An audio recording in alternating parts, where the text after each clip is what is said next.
Hi all, welcome to PSC memorise.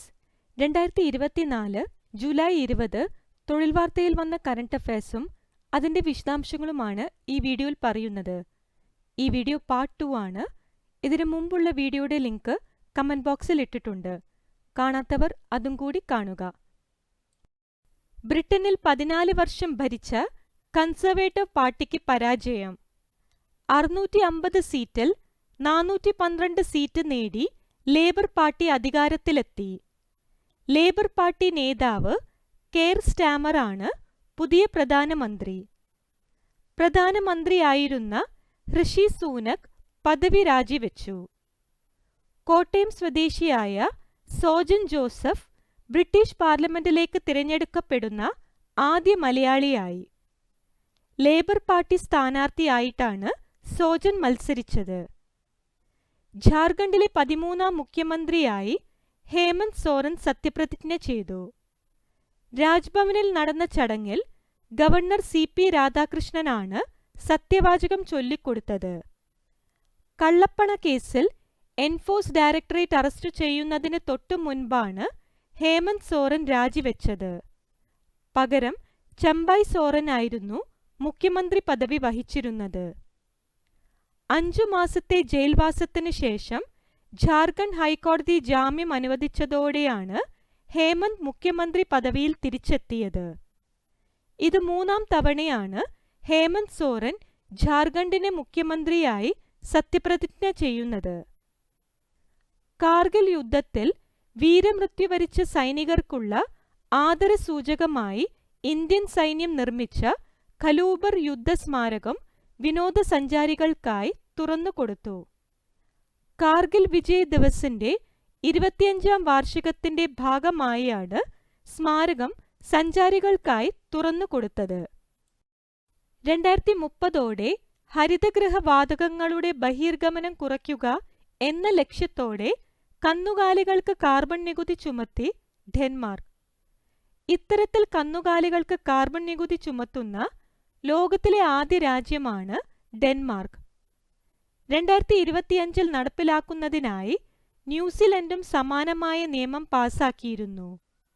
എന്നാൽ കർഷകരിൽ നിന്ന് എതിർപ്പുകൾ ഉയർന്നതോടെ നിയമം നടപ്പിലാക്കുന്നത് ഒഴിവാക്കുകയായിരുന്നു. നിലവിൽ കർഷകരും വ്യവസായികളുമായി നടത്തിയ ചർച്ചയെ തുടർന്നാണ് ഡെൻമാർക്കിൽ നിയമം പാസായത്. ഇന്ത്യയിലെ ആദ്യത്തെ പരിസ്ഥിതി സൗഹൃദ ഭരണ കേന്ദ്രമായി മാറാനൊരുങ്ങി അസം സെക്രട്ടേറിയറ്റ്. ഭരണകേന്ദ്രത്തിൽ സ്ഥാപിച്ച 2.5 മെഗാവാട്ട് സൗരോർജ പദ്ധതിയുടെ ഉദ്ഘാടനത്തോടെയാണ് പദ്ധതിക്ക് തുടക്കമായത്. 12.5 കോടി രൂപ ചെലവിലാണ് സൗരോർജ പദ്ധതി സ്ഥാപിച്ചത്. നെറ്റ് സീറോ ഗവൺമെന്റ് എന്ന ലക്ഷ്യം കൈവരിക്കുന്നതിനായാണ് പുതിയ പദ്ധതി നടപ്പിലാക്കുന്നത്. ഗവൺമെന്റിന് കീഴിലുള്ള എല്ലാ ഔദ്യോഗിക സ്ഥാപനങ്ങളിലും സൗരോർജ പാനലുകൾ സ്ഥാപിക്കാനും അസം സർക്കാർ തീരുമാനിച്ചു.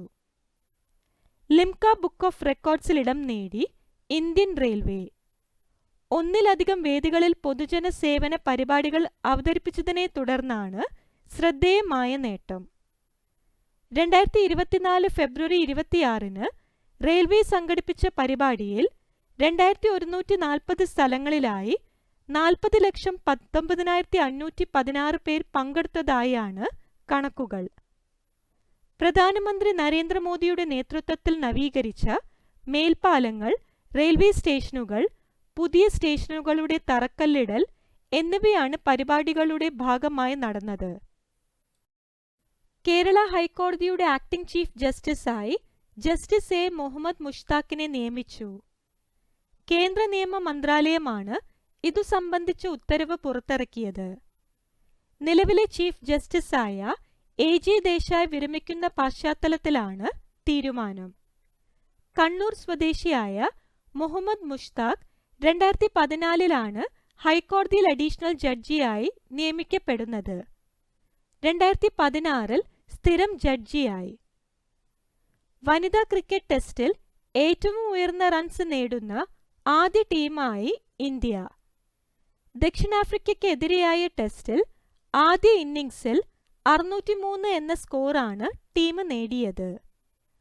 10 വിക്കറ്റിന്റെ ജയം ഇന്ത്യ സ്വന്തമാക്കി.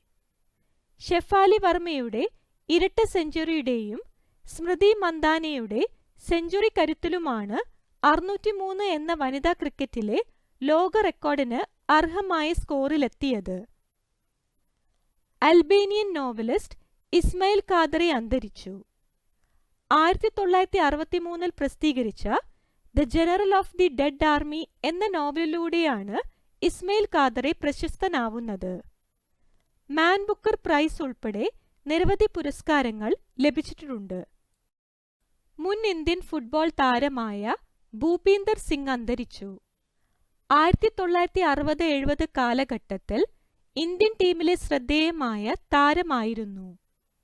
മലേഷ്യയിൽ നടന്ന മെർദേക്ക ടൂർണമെന്റിൽ കളിച്ച ഇന്ത്യൻ ടീമിൽ അംഗമായിരുന്നു.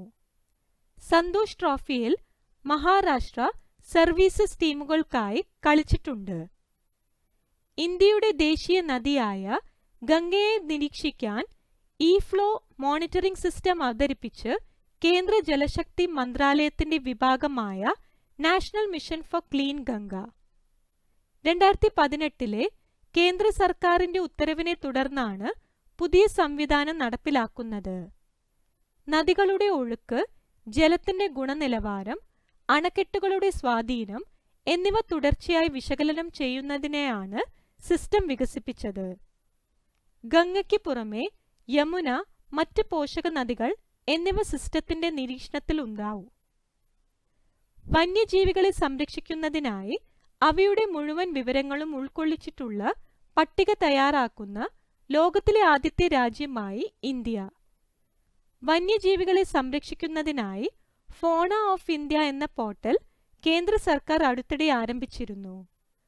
പോർട്ടലിൽ 11,04,561 ജീവജാലങ്ങളെയാണ് ഉൾക്കൊള്ളിച്ചിട്ടിരിക്കുന്നത്.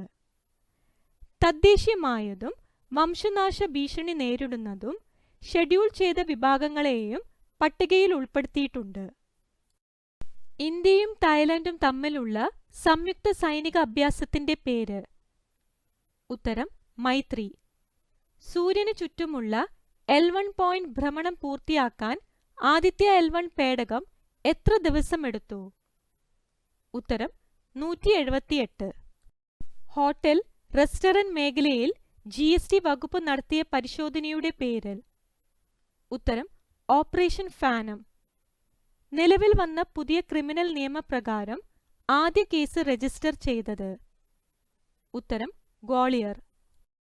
2024 ജൂലൈ മാസത്തിലെ മൻ കി ബാത്തിൽ പ്രധാനമന്ത്രി പരാമർശിച്ച കേരളത്തിലെ സംരംഭം? ഉത്തരം കാർത്തുമ്പി കുട നിർമ്മാണം.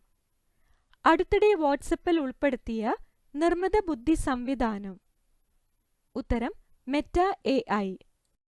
കൂനോ നാഷണൽ പാർക്കിന് പുറമെ ചീറ്റകളെ പാർപ്പിക്കാൻ പദ്ധതിയിടുന്ന ഇന്ത്യയിലെ രണ്ടാമത്തെ വന്യജീവി സങ്കേതം? ഉത്തരം ഗാന്ധി സാഗർ. ഇതോടെ 2024 ജൂലൈ 20 തൊഴിൽ വാർത്തയിൽ വന്ന എല്ലാ കറണ്ട് അഫയേഴ്സും ഡിസ്കസ് ചെയ്തിരിക്കുന്നു.